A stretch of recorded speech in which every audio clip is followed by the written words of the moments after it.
जय हिंद दोस्तों, आप सबों को मैं अपने YouTube चैनल पे स्वागत करता हूं। आज आप सबके बीच टॉप 25 क्वेश्चन जो कि पिछले ग्रुप डी और ALP RPF के एग्ज़ाम में क्वेश्चन पूछा गया है, तो प्रीवियस ईयर का क्वेश्चन आप सबों के बीच लेकर के आया हूं। तो देखते हैं पहला क्वेश्चन आज क्या है इस सेशन का। तो पहला क्वेश्चन आपको स्वराज पार्टी की स्थापना कब हुई थी, स्वराज पार्टी की स्थापना कब हुई थी। तो याद रखना, स्वराज पार्टी का स्थापना हुआ था 1923 ईस्वी में। स्वराज पार्टी की स्थापना कब की गई थी? 1923 ईस्वी में किया गया था। अब किया कौन था? तो चित्तरंजन दास और मोतीलाल नेहरू। चित्तरंजन दास और मोतीलाल नेहरू ने मिलकर क्या किया? स्वराज पार्टी का स्थापना किया था। और यह स्थापना कहाँ पर हुआ था? तो इलाहाबाद में हुआ था। और इलाहाबाद का अब नाम चेंज करके क्या कर दिया गया है? तो प्रयागराज कर दिया गया है। एग्जाम में यदि आपसे पूछा जाए कि स्वराज पार्टी की स्थापना कब हुई, तो 1923 होगा। किसने किया? चित्तरंजन दास और मोतीलाल नेहरू ने मिलकर किए थे। और ये कहाँ किया था? तो इलाहाबाद में। और इलाहाबाद का नया नाम अभी वर्तमान में है प्रयागराज। अब है स्वराज पार्टी के प्रथम अध्यक्ष किसको बनाया गया था? तो चित्तरंजन दास को बनाया गया था। और देश बंधु के नाम से जो है ना, आपको ये चित्तरंजन दास को ही जाना जाता है। ये भी क्वेश्चन पूछा जाता है, देश बंधु किसे कहा जाता है? तो चित्तरंजन दास को। नेक्स्ट क्वेश्चन है, कांडला बंदरगाह कहाँ पर है? कांडला बंदरगाह है आपको गुजरात राज्य में। कांडला बंदरगाह कहाँ है? गुजरात में। जो एक प्रकार का ज्वारीय बंदरगाह है, आपको गुजरात में पड़ता है। और सबसे लंबी तटरेखा वाला राज्य जो है ना, वो भी आपको गुजरात ही पड़ता है। और नेक्स्ट क्वेश्चन है कि दक्षिण भारत की सबसे लंबी नदी कौन सी है? दक्षिण भारत की सबसे लंबी नदी है आपको गोदावरी। एग्जाम में यदि पूछा जाए कि दक्षिण भारत की सबसे लंबी नदी कौन सी है, तो गोदावरी नदी होगा। और भारत की सबसे लंबी नदी यदि पूछा जाए तो गंगा नदी होगा।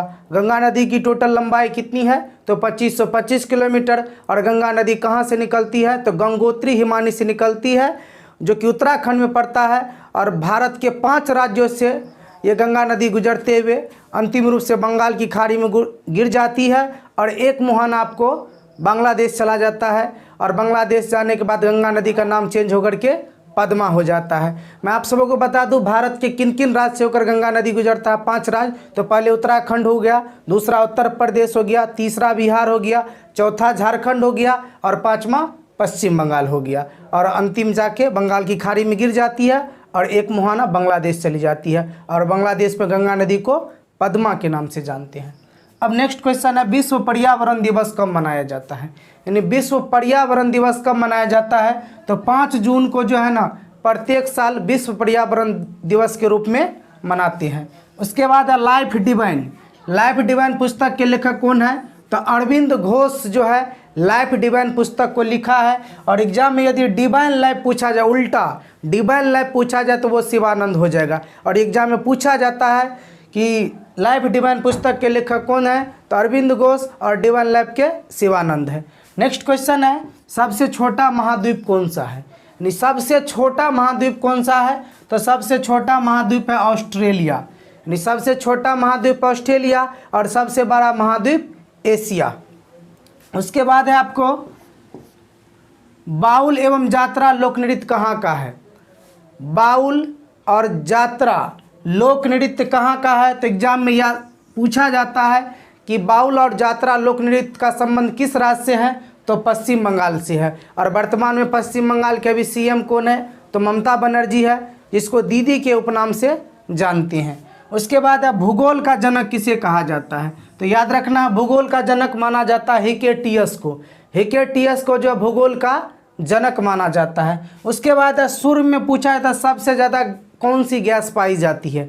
सूर्य में जो सबसे ज़्यादा गैस कौन सी पाई जाती है? तो सबसे ज़्यादा हाइड्रोजन गैस पाया जाता है। कितना परसेंट? तो लगभग आपको 71% जो है सूर्य में हाइड्रोजन गैस की मात्रा मौजूद होती है। उसके बाद है ज्ञानीमीड किसका उपग्रह है? यानी ज्ञानीमीड जो उपग्रह है किसका उपग्रह है? तो बृहस्पति का उपग्रह है ज्ञानीमीड।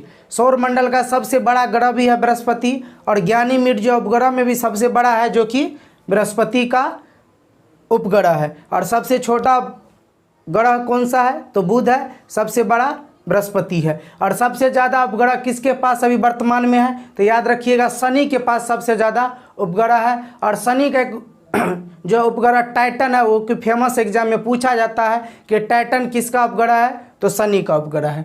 उसके बाद आपको भारत की सबसे ऊंची चोटी कौन सी है, तो भारत की सबसे ऊंची चोटी है K2, और K2 को गॉडविन ऑस्टिन भी बोला जाता है। एग्जाम में यदि आपसे पूछा जाए कि भारत की सबसे ऊंची चोटी कौन सी है, तो आपको टिक करना है K2। यदि विश्व की सबसे ऊंची चोटी पूछा जाए तो माउंट एवरेस्ट है, जो कहाँ पर है, तो नेपाल में है। और एग्जाम में पूछा जाता है उसकी ऊंचाई कितनी है माउंट एवरेस्ट की, तो 8850 मीटर वर्तमान में उसकी ऊंचाई है। उसके बाद आपको कि सूर्य के बाहरी सतह को क्या कहा जाता है, सूर्य के बाहरी सतह को कहा जाता है कोरोना या किरीट। क्या कहा जाता है, सूर्य के बाहरी सतह को कहा जाता है कोरोना या किरीट।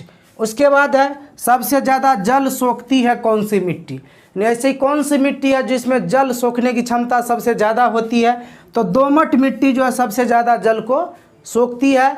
और कपास की खेती एक पूछा जाता है किस मिट्टी में होता है, तो कपास की खेती जो है काली मिट्टी में की जाती है। काली मिट्टी किसके लिए उपयोगी है, तो कपास के लिए। उसके बाद है रुपया सिक्का किसने चलाया था, रुपया सिक्का को किसने चलाया था, तो याद रखना रुपया सिक्का को चलाया शेर शाह सूरी ने चलाया था। कौन चलाया था, शेर शाह सूरी ने चलाया था। उसके बाद है सैंडलर आयोग का संबंध किससे था, सैंडलर आयोग का संबंध किससे था, तो सैंडलर आयोग का संबंध है शिक्षा से है। उसके बाद है सौर ऊर्जा को विद्युत ऊर्जा में कौन बदलता है, सौर ऊर्जा को विद्युत ऊर्जा में कन्वर्ट किसके द्वारा किया जाएगा, तो आपको सोलर सेल होगा, जिसको हम लोग सोलर प्लेट बोलते हैं। तो सोलर सेल के द्वारा सौर ऊर्जा को विद्युत ऊर्जा में बदला जाता है। जैसे सूर्य से जो ऊर्जा है वो सूर्य से जो ऊर्जा है वो सौर ऊर्जा हो गया, और उससे क्या होता है हम लोग बैटरी में लगाते हैं, सोलर प्लेट को धूप में रखते हैं, और सौर ऊर्जा को क्या करता है विद्युत ऊर्जा में कन्वर्ट कर देता है सोलर सेल। उसके बाद है हड़प नीति की शुरुआत किसने किया था, हड़प नीति की शुरुआत किया था लॉर्ड डलहौजी ने, यानी लॉर्ड डलहौजी के द्वारा हड़प नीति की शुरुआत की गई थी। और इन्होंने हड़प नीति के तहत जो 9 राज्यों को शिकार बनाया था, और पहला राज्य जो था जो हड़पा था वो महाराष्ट्र का सतारा था। नेक्स्ट क्वेश्चन है कि कबीर के गुरु कौन थे, कबीर के गुरु कौन थे, तो कबीर के गुरु थे रामानंद।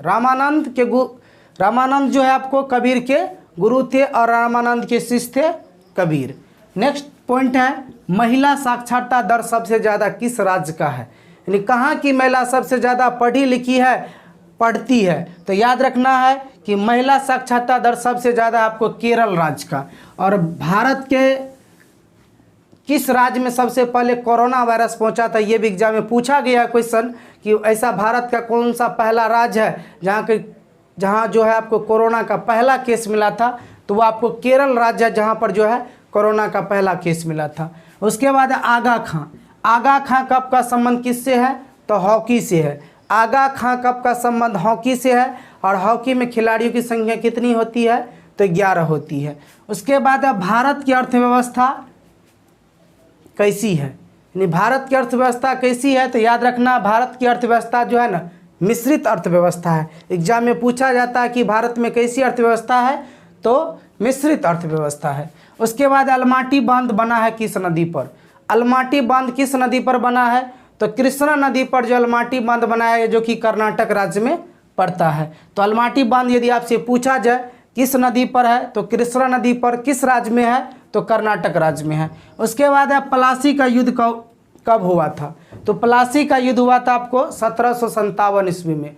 प्लासी का युद्ध कब हुआ, 1757 में। और प्लासी कहाँ पर पड़ता है, तो याद रखना ये पश्चिम बंगाल में जगह है प्लासी, जो कि 1757 में वहाँ पर युद्ध लड़ा गया था। उसके बाद हम्पी का खंडहर कहाँ पर है, हम्पी का खंडहर पड़ता है आपको कर्नाटक राज्य में। एग्जाम में यदि आपसे पूछा जाए कि हम्पी का खंडहर कहाँ पर है, तो आपको कर्नाटक राज्य में टिक करना है। उसके बाद आपको बारदोली सत्याग्रह कब हुआ था, तो बारदोली सत्याग्रह हुआ था 1928 ईस्वी में।